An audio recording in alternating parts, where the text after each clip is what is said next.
So, a bit about my AI journey. My AI journey started back in 2023.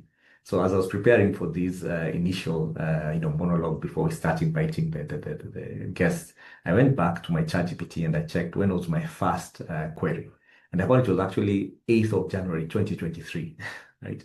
That was really fascinating, and it's curious. I even checked what did I really, what was my first query, and the query was I asked, "Who is Stephen Google?" Right? Now, this is not about vanity.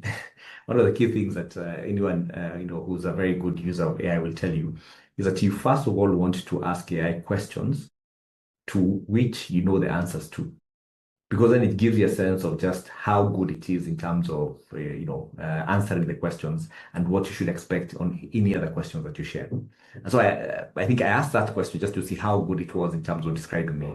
And the funny thing is, in 2023, it told me that it didn't have any data about Stephen Google. And I was shocked, right? Because if I go to Google, type Stephen Google, I get a number of hits in this case. But really, it told me where AI was.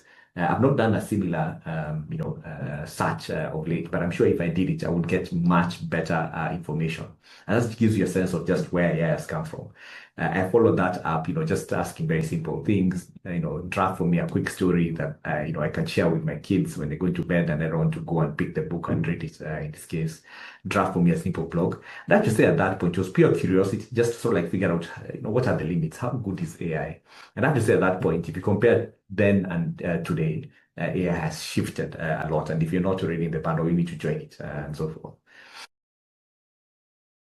And so, just to continue with that, I checked sort of in terms of my usage, 2023 and 2026.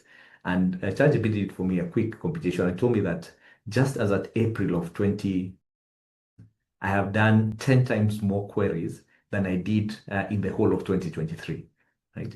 Which tells you that I'm using AI as a co-pilot, as a co-worker, as another brain that I work with in this case on a day-to-day basis. And it helps me a lot in terms of the different things, not only from a business perspective, even from a personal perspective. And we'll speak about some of the use cases as we move along.